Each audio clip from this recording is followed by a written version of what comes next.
Buenos días, les damos la bienvenida a nuestro webinar Correcto Pago de Aguinaldo, que será impartido por Diego Ramírez, quien es nuestro gerente payroll de Grupo Helping. Comenzamos, Diego.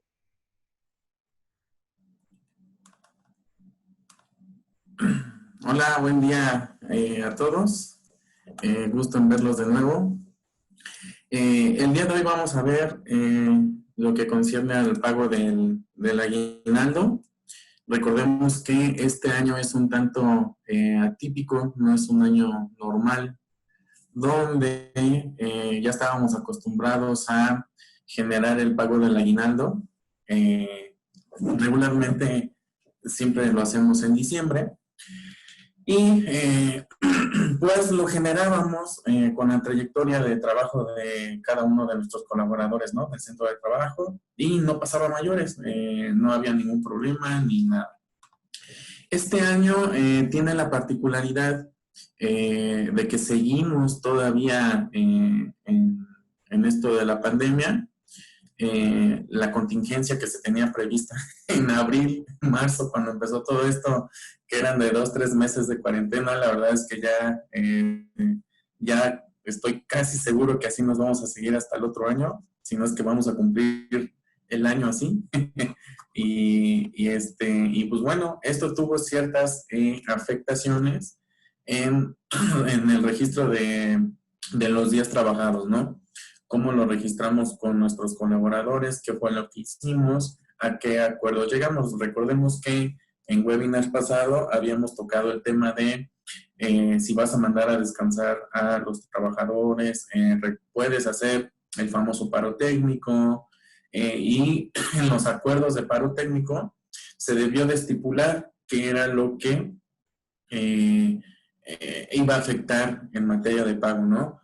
Recordemos que hicimos mucho hincapié en que no solamente era referirse a cómo te voy a pagar, sino manejar todo el paquete compensacional, es decir, bonos, fondo de ahorro, ayuda de transporte, y si te iba a pegar esos lapsos de suspensión o de paro técnico en días trabajados para el cómputo de el pago del aguinaldo o el pago del PTU, ¿no? Que también se refleja el próximo año.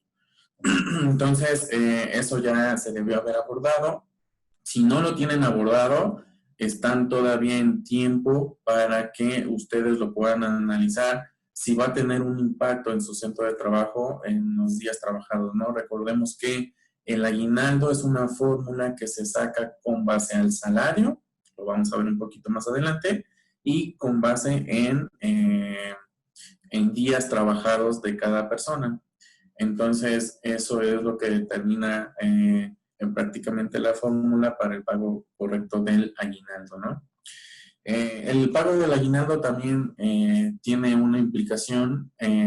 Cuando nos propusimos hablar del aguinaldo, decimos, bueno, vamos a hablar del artículo 87 de la Ley de Trabajo, quien te dice lo que es el aguinaldo, pero cuando abarcamos todo el panorama, lo que es fiscal, contable, integración y aguinaldo, pues sí es más que el artículo 87, ¿no? Y por ahí vamos a empezar.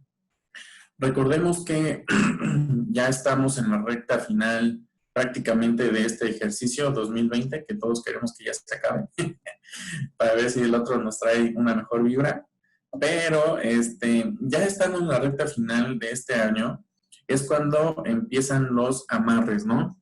Y los famosos preamarres anuales. Y en estos preamarres anuales es cuando empieza la parte de amarrar el CFDI timbrado ante el SAT con lo que contablemente se tiene. Es una práctica común, les sugiero que lo hagan. Hay una afectación fiscal con el tema del aguinaldo. Recuerda que antes de hacer tus nóminas de aguinaldo, te recomendamos se revisen bien los nodos del SAT a cuál vas a enrutar el timbrado del aguinaldo grabado del aguinaldo exento. Esto tiene una afectación y es en doble sentido de tributación. Para el patrón, para la empresa, se acumula para la declaración de personas morales. Y esto tiene una afectación en que si te lo haces correctamente deducible o no, y de ahí se desprende un porcentaje de un 47 o 53% dependiendo, ¿no? Pero tiene esa afectación en la declaración de la persona moral, que es el patrón. Tiene una afectación si no se hace correctamente para el trabajador, que es la declaración de la persona física, porque no se estaría integrando correctamente el exento y grabado que afecta también la declaración de la persona física. Eso es en el tema contable. En el tema fiscal. En el tema contable hay una pequeña afectación y que también la debes de revisar. No tiene mucha, o sea, no tiene mucha gravedad, pero sí es importante la revises. La ley de trabajo te dice que el aguinaldo se debe de pagar con el salario que viene, que tiene o que viene percibiendo la persona, ¿no? En el momento del pago del aguinaldo. Y con ese salario pagas, ya sea desde el 1 de enero hasta diciembre, o la parte proporcional si es que no te trabajó todo el año. Hasta allí no hay ningún problema y todos entendemos eso. ¿Cuál es el siguiente paso? Bueno, ¿qué pasa si la persona durante el periodo de este año que tuvo su relación de trabajo contigo, tuvo uno o varios incrementos de salario? Bueno, te mueve un poco la provisión contable y a esto voy con un tema contable. Cada periodo de nómina, la mayoría de las empresas calculan la parte proporcional del aguinaldo, vacaciones y prima vacacional, que son los pasivos laborales, ¿no? Y esto viene por la norma de información financiera, que abreviada es la famosa NIF. Entonces, lo que pasa es que si nosotros no hacemos correctamente los asientos contables de las provisiones versus el pago del aguinaldo, al final del ejercicio, cuando paguemos nuestro aguinaldo, vamos a tener una diferencia contra el aguinaldo provisionado versus el aguinaldo pagado. ¿Y esta diferencia qué te la hace? Bueno, te la hace que si traes un trabajador con un salario diario de 200 pesos, tú provisionas, dijimos que parte de la fórmula del cálculo del aguinaldo es días trabajados y salario de vengado, ¿no? El salario diario que traigas en el momento. Con base en esto sacas una provisión de aguinaldo y lo provisionas contablemente a fin de que cuando llegue diciembre no te haga un gasto enorme en el mes de diciembre, lo provisionas cada periodo de nómina y llegas en diciembre y contablemente ya tienes una reserva. Cuando tienes una modificación de salario de alguna persona, debes de contemplar hacer la provisión del aguinaldo del tiempo hacia atrás. Para adelante me queda claro que tu sistema te lo va a hacer y lo debes de hacer, ¿no? Ya con el nuevo salario. Pero hacia atrás debes hacer el ajuste de la provisión de tal manera que cuando llegue el año tu provisión de aguinaldo esté correcta con el pago y no tengas diferencias. Sabemos de antemano que el mismo nombre lo dice, es una provisión, ¿no? Y la provisión puede variar hacia arriba o hacia abajo, dependiendo cada empresa, pero más o menos sobre el porcentaje de variación se maneja un 5%, ¿no? Que es lo auditablemente contable, que es lo que la mayoría de los auditores tienen como en mente un 5% de variación aceptable. No todos, es la mayoría de los auditores. Entonces, cuando un auditor te audita contablemente provisión contra pago, encuentra diferencias, pues es ahí cuando nacen los famosos issues o áreas de oportunidad para tu proceso de provisiones, ¿no? Entonces, te recomiendo que cheques este aspecto contable. En materia de seguridad social, recordemos que tenemos al artículo 27, Ley del Seguro Social, donde nos indica la correcta integración de los salarios fijos y variables, ¿no? Y los salarios fijos se integran también con la parte del aguinaldo. La práctica más común es integrarlo con lo mínimo que te marca la Ley Federal de Trabajo, que son 15 días de derecho laboral, ¿no? De aguinaldo. Y estos son los que se integran. Si tu tabla de prestación como trabajador o tú como patrón das otra tabla de prestación a los trabajadores, sean 20 días de aguinaldo, 30, 45, 60, no lo sé. Estos días se integran tal cual al salario fijo. No los puedes integrar con 15 y te pago por otro lado lo correspondiente para integrar el aguinaldo. Esa es una práctica totalmente incorrecta, Para tema de seguridad social, esto sí, el Seguro Social lo toma como una plena evasión de pago de cuotas patronales y puede ser acreedor de grandes multas con correcciones de pago acompañada de actualización y recargos. Problemas que no te quieres comprar, intégralo correctamente con la tabla de prestación que tengan tus trabajadores a modo de que pagues correctamente las cuotas patronales, ¿no? Y bueno, ya entrando en materia laboral, pues el aguinaldo, haciendo una pequeña reseña, era un pago que no se tenía previsto en la Ley Federal del Trabajo hasta el año 1970. Y antes de este año era un pago opcional, era una ayuda navideña que los patrones daban a sus trabajadores y podía ser en especie o en dinero, no había regulación alguna porque era opcional, o algunos de plano no daban nada, no pasaba nada. Con la reforma laboral de 1970, el aguinaldo se integra a la Ley Federal de Trabajo como un derecho ya obligatorio y dejó de ser opcional, ¿no? Y ahí es cuando empieza a nacer con más auge el famoso artículo 87 que nos habla de la ley, que nos habla del pago del aguinaldo. Bueno, ¿y qué nos dice? Bueno, este artículo 87 nos dice que los trabajadores tienen derecho a un pago del aguinaldo, que como mínimo van a ser 15 días de salario. Si el trabajador no laboró todo el año, tiene derecho al pago de la parte proporcional de los días que trabajó en el año. Y aquí es donde entra un poco qué está pasando con la situación actual. La especificación o lo que tutela el artículo como tal es días trabajados o parte proporcional para el pago del aguinaldo. Si no se establecieron en los acuerdos de paro técnico qué iba a pasar con las prestaciones de pago anuales PTU aguinaldo, es tiempo de que se vaya previendo. Evítate conflictos anuales. Hay acuerdos que se hicieron con esto de la pandemia, donde al trabajador sí se le estipuló que el paro técnico o los permisos sin goce que se metieron por nómina iban a afectar exclusivamente al pago de salario. Y se contempló algunas prestaciones que se pagaban en el momento. Vales de despensa, fondo de ahorro, ayudas de comedores, ayudas de transportes, ¿no? Son las más ocurridas que se mencionaron en su momento. Algunos acuerdos no contemplaron el pago del aguinaldo y lo deben de definir. Si no va a afectar, pues no pasa nada y nos seguimos así con el cálculo normal, ¿no?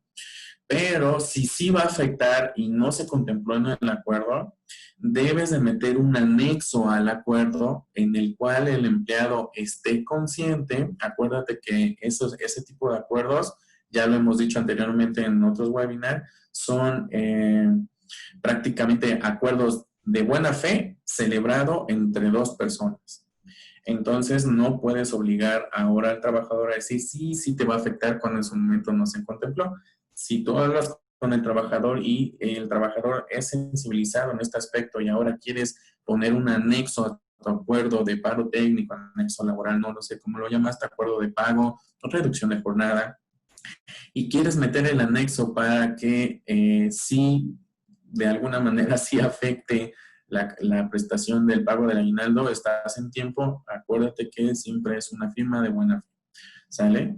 Para que se conceda el pago. Bueno, ¿y quién tiene derecho al pago del aguinaldo? Realmente la Ley Federal de Trabajo no hace distinción, somos todos los trabajadores en todas sus denominaciones, trabajadores de base para todo el sector público, de confianza, de plantas, sindicalizados, contratados por obra a tiempo determinado, eventuales, todos tenemos derecho al pago del aguinaldo.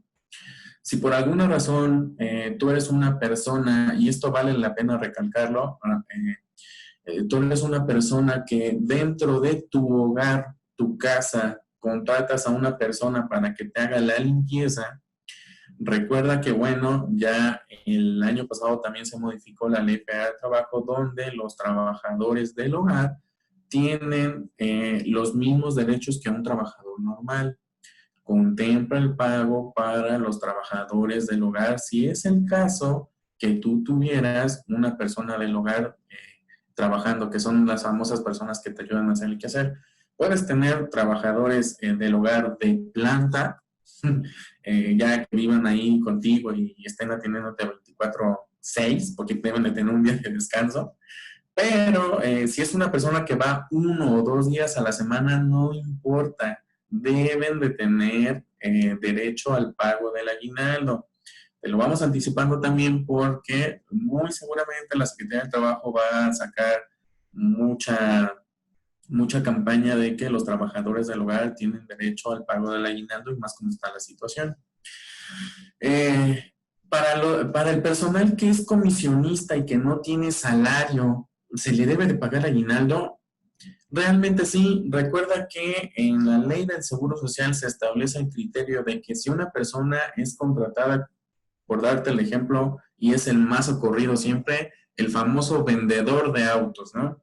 El vendedor de autos no lo contratas con un salario fijo, sino lo contratas como vendedor de autos y le dices, vas a ganar la comisión sobre auto que vendas. Para tema de seguridad social, su salario se integra con las comisiones que devengó el mes pasado y con ese cotiza el siguiente mes. Y ese es el famoso salario variable para el tema de seguro social. Pasa lo mismo para el tema laboral. Si la persona es contratada y no tiene salario, pero tiene un salario registrado en el seguro social, ese salario registrado es el que se toma en cuenta para el pago del aguinaldo. ¿Qué es lo que se debe hacer aquí? Es un poquito más complejo porque tienes 12 meses y los 12 meses los tienes con una variación de salario diferente. Lo que haces es sumarlos y sacar una promedia para definir un salario diario. De ahí, pues ya es muy fácil sacar los días trabajados que tuvo la persona para que saques el pago del aguinaldo. Pero todo lo que es comisionistas, agentes de comercio, los seguros, que también son correspondidos, y todos los demás vendedores que se contraten bajo este esquema, tienen derecho al pago del aguinaldo y es que también se debe de ejecutar su pago, ¿sale? Y bueno, los trabajadores que no hayan trabajado todo el año completo, ¿tienen derecho al pago del aguinaldo? Sí, la verdad es que sí. Y aquí voy a hacer una pequeña intervención. Este año el SAT tenía previsto que entrara en vigor una modificación a el pago del aguinaldo que tienen los trabajadores de todos sus patrones en un año. ¿Y esta modificación cuál es? Bueno, ¿qué pasa en la actualidad para ponerte el ejemplo? Tenemos una persona que trabaja de enero a febrero, 2 meses en un centro de trabajo, renuncia. Ese centro de trabajo le paga aguinaldo, vacaciones y prima, lo que conocemos comúnmente como pago de finiquito, que lo dan a la persona. En marzo entra con otro patrón, otra empresa, y trabaja marzo, abril y mayo. Y en mayo se da de baja y este nuevo patrón le paga aguinaldo, vacaciones y prima vacaciones, ¿no? Y luego así se va y tiene 5 relaciones laborales o 4 en un año con diferentes patrones. Entonces, el SAT lo que ya vio, y esto que les voy a decir viene en el artículo 93 de la ley del ISR, es que dice las gratificaciones anuales que reciban los trabajadores de sus patrones en un ejercicio, y aquí voy a hacer una pequeña apreciación, la ley fiscal, la ley del ISR en el artículo 93 contempla que las gratificaciones anuales que reciban los trabajadores de sus patrones, habla en plural de todos los patrones que puedas tener en un año, va a estar exenta el valor de 30 UMAS, ¿no? Entonces, el SAT ya también recordemos que nos tiene fiscalizados por todos lados y algo que iba a entrar en vigor este año y que se va a pasar para el siguiente, aún no han dicho cuándo va a entrar en vigor, es que ya no va a estar exento el aguinaldo que se tenga de todos los patrones de todo el año. Si el trabajador, en nuestro ejemplo, estuvo en enero y febrero con un patrón, le dieron su finiquito, este patrón, por el monto pequeño del aguinaldo, seguramente ya le aplicó la parte exenta en la siguiente relación de trabajo.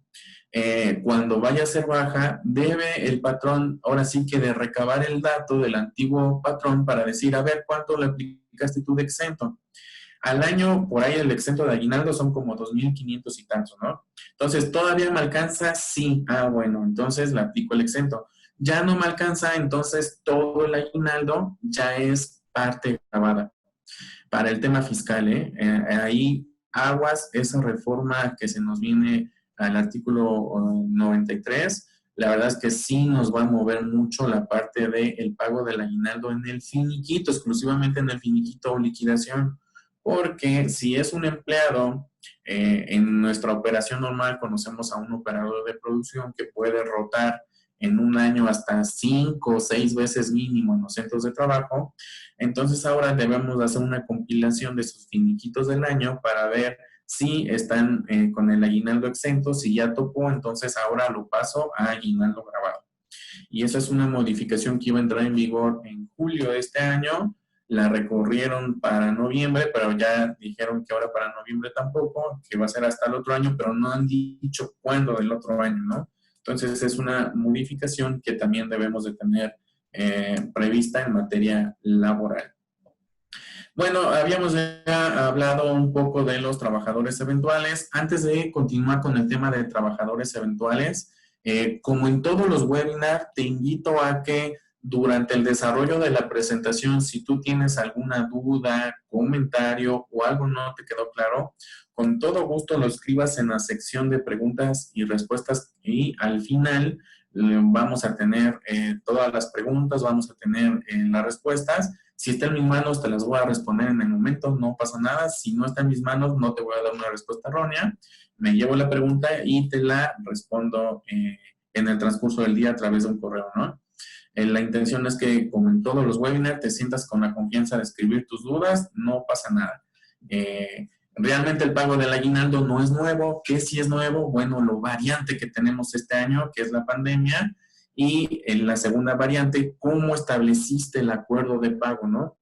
Es que contemplaste la afectación al aguinaldo, no. No la contemplaste, pero la situación económica de la empresa está pasando por un tema crítico y si quieres que aplique, cómo tienes que intervenir ese acuerdo. O sea, son varias cosas que, pues bueno, para muchos es nuevo y pues ahí sí se puede, nada más hay que saberlo hacer, ¿no?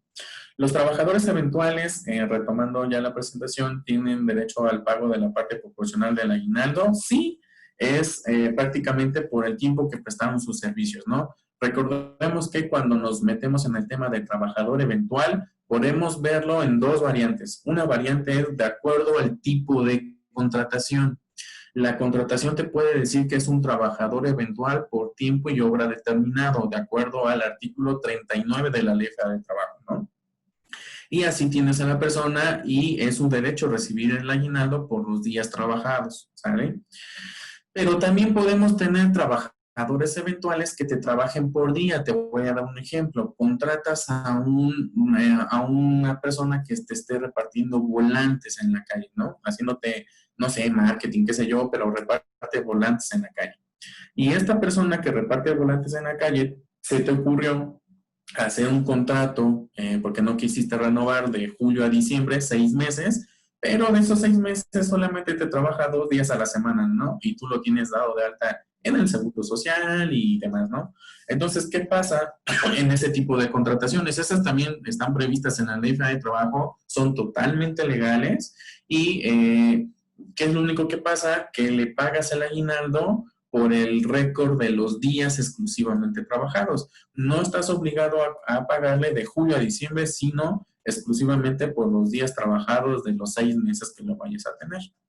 Es válido y se puede hacer. Entonces, en trabajador eventual, recordemos que la ley no hace ninguna distinción en si es trabajador de confianza o trabajador tipificado por la Ley Federal de Trabajo como obrero, ¿no? Son los mismos derechos laborales para todos. Algo que siempre entra en controversia es cuando el patrón o el centro de trabajo tiene contratados por honorarios o asimilados a salarios a las personas. Este es un tema un tanto interesante. Tiene una explicación en el cual, bueno, una persona contratada por el esquema de honorarios o asimilados a salarios es una contratación regulada por la ley fiscal, es decir, por la ley del ISR, la ley del impuesto sobre la renta, ¿verdad? O sea, esto está contemplado por el fisco. Es una ley fiscal que te avala contratar a una persona por honorarios o por asimilados salarios. Y el contrato, pues bueno, debe de especificar contratación por honorarios o contratación por asimilados salarios, que no tiene derecho a prestaciones, parte muy, muy importante en un contrato celebrado en este tipo de contrataciones con las personas. Y hasta ahí queda, se presume que queda al 100% bien. Pero siempre existe una controversia final con la parte laboral, que regresamos a la Ley Federal del Trabajo. La Ley Federal del Trabajo no contempla una contratación por honorarios o asimilado a salarios. Los tipos de contrataciones los podemos ver artículo 20, artículo 39 y 24 y a 26 de la Ley Federal del Trabajo. Repito, artículo 20, 24 a 26 y 39 Ley Federal del Trabajo. Ahí se tutelan los tipos de contrataciones que se pueden hacer con una persona, pero nunca vamos a encontrar asimilados u honorarios. Esto lo contempla la ley fiscal. Y esto entra en controversia porque la persona que está laborando por honorarios o asimilados a salarios recibe lo que realmente indica la Ley Federal del Trabajo, que le da la certeza jurídica a la relación laboral, lo cual es subordinación, recibe órdenes, tiene un jefe, es la subordinación. Recibe jornada y horario de trabajo. Puede ser que en el centro de trabajo tenga hasta un lugar asignado o a lo mejor está trabajando en su casa, pero tiene una hora de trabajo, una hora inicial y una hora de trabajo final para hacerte el proyecto o lo que esté desarrollando. Y la tercera, recibe un pago. Y el pago, a pesar de que es por una factura que te lo avala la ley fiscal, recibe un pago por un trabajo realizado, condenando así a que te pueda pelear el derecho al pago del aguinaldo. Fíjate bien, esta es muy interesante, porque la mayoría de los centros de trabajo que tienen contratado a alguien por un esquema de honorarios o asimilados a salarios, lo contrata, la persona expide la factura cuando va a recibir el pago, puede haber retención de ISR o no, no pasa nada, ese es otro tema, pero te da su factura, tú pagas la factura porque para eso lo contrataste y tienes un contrato donde especifica que no tiene derecho a nada. Bueno, recuerda que en materia laboral no le da certeza jurídica el contrato a la relación de trabajo. El artículo 20 te dice, puedes tener el contrato con la persona y eso es la formalidad de la relación de trabajo, pero no es lo que le da la certeza jurídica a la relación de trabajo. ¿Qué es lo que le da la certeza jurídica a la relación de trabajo? Pues bueno, la subordinación, jornada, hora y el pago por la retribución de un trabajo realizado. Esto da la mala interpretación a que la persona se pueda sentir con el derecho, a pesar de que en su contrato dice que no tiene derecho del aguinaldo, a que vaya a la Secretaría del Trabajo y le diga, oye, ¿sabes qué? Me contrataron por honorarios, pero tenía subordinación sí, tenía jornada hora sí, jornada de trabajo y horario sí, y tenía el pago de la retribución. Entonces, creo yo que es una relación de trabajo disfrazada y me gustaría exigir mi derecho al pago del aguinaldo. Recuerda que en este tipo de controversias existen dos medios de defensa para el patrón. Uno, que el contrato establecido con estas personas realmente cubra con todas las disposiciones en materia fiscal para avalar que es un contrato por asimilado u honorarios. Si por alguna razón te falla algo, te lo imputan como una relación de trabajo disfrazada y tienes que pagar el aguinaldo. Y meterían de tercer interesado al Seguro Social para el pago de las cuotas y demás cosas, ¿no? Pero de entrada sí te meten el gol con el pago del aguinaldo. Y la segunda es que, bueno, Si por alguna razón tú eres de las personas, patrones, personas físicas o patrones que tienes el contrato al 100% como lo estipula la ley fiscal, entonces, aunque te vayan a reclamar en la Secretaría del Trabajo, tú tienes la defensa bien establecida en el contrato de estas personas, por lo cual, entonces, no te dan la sentencia del pago del aguinaldo y todo se queda en una mala interpretación y el caso es desechado al archivo, no pasa a mayores.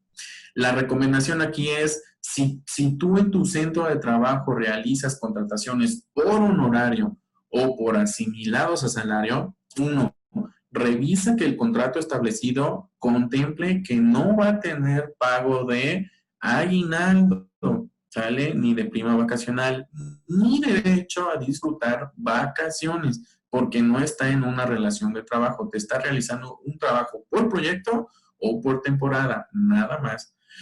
Contempla todas las disposiciones que te tutelan en la ley fiscal a modo de que se contemplen en el contrato de honorario o asimilado a salario. Recuerda, hablando fiscalmente, que debe de existir una factura para que pueda existir un pago y un CFDI de complemento de pago, ¿sale? A modo de que tengas todo fiscalmente cubierto, porque puedes tener la factura por honorario, el pago bancario, pero no el CFDI de complemento. Y ahí ya es un issue, entonces te lo rebotan a la parte laboral. Entonces, debes de tener todo el ciclo cubierto, ¿sale?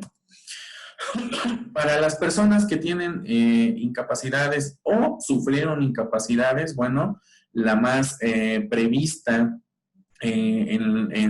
ya en algunas jurisprudencias es, bueno, las incapacidades por maternidad, sea la pre o la post, no afectan los días trabajados para el pago del derecho del aguinaldo, no afectan, se computan como días trabajados.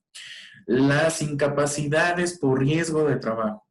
Bueno, aquí hay incapacidades que son riesgos de trabajo nativo en el centro de trabajo. Nativo me refiero pasó dentro del centro de trabajo, no afectan, no pasa nada. Tienes incapacidades tipificadas por el Seguro Social como riesgo de trabajo, pero que son en trayecto de su casa al trabajo o del trabajo a su casa. Algunas afectan, yo te diría sí, algunas afectan a los días trabajados, pero casi el 90% de estas incapacidades en trayecto también se computan como día trabajado para el pago del derecho del aguinaldo. ¿Cuáles son las que no? Bueno, cuando tienes una incapacidad nativa de riesgo de trabajo o en trayecto de riesgo de trabajo y durante la secuencia de las incapacidades, el INSS determina que no se va a calificar como riesgo de trabajo y ni siquiera te dan el ST2 al final de la incapacidad. Cuando tenemos incapacidades por riesgo de trabajo, el Seguro Social te da el famoso formato ST7, ¿no? Que se llena por el probable accidente en el centro de trabajo o trayecto. Al final de esto, si todo termina como riesgo de trabajo, te dan el formato ST2, que es el alta del riesgo de trabajo y que puedes presentarte a trabajar. El Seguro Social durante la expedición de las incapacidades puede modificar que ya no fue riesgo de trabajo y que se volteó a enfermedad general. Cuando se voltea a enfermedad general, entonces esto sí ya afecta a los días trabajados y estos ya no sirven de cómputo para los días trabajados, ya los puedes empezar a disminuir.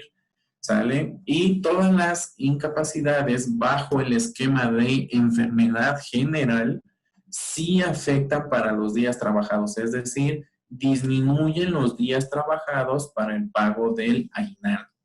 Este año tenemos una particularidad que el Seguro Social sacó el famoso formato COVID-19, ¿no? Que recordemos un poquito, ese formato no es para los que están vulnerables en su casa, no. Es para las personas que son asintomáticos o para las personas que de alguna manera ya contrajeron COVID, ¿no? Estas personas tramitan el famoso permiso COVID que tiene una cobertura de 14 días que sirve para que se justifique la inasistencia de la persona al centro de trabajo y la persona tenga por lo menos el pago del 60% porque está considerada como enfermedad general, ¿sale? Está considerada como enfermedad general y entonces, desgraciadamente, sí afecta a los días trabajados del pago del aguinaldo. Algunos centros de trabajo, cuando una persona es asintomático, lo que están haciendo es que lo atienden con el médico laboral interno. Y el médico laboral interno, en sus protocolos de salud que ustedes ya tienen definidos en sus centros de trabajo, intervienen a la persona y la mandan a aislarse a su casa, ¿sale? Pero la empresa le sigue pagando o llegan a un acuerdo de pago, pero nunca pasó por un permiso en el Seguro Social.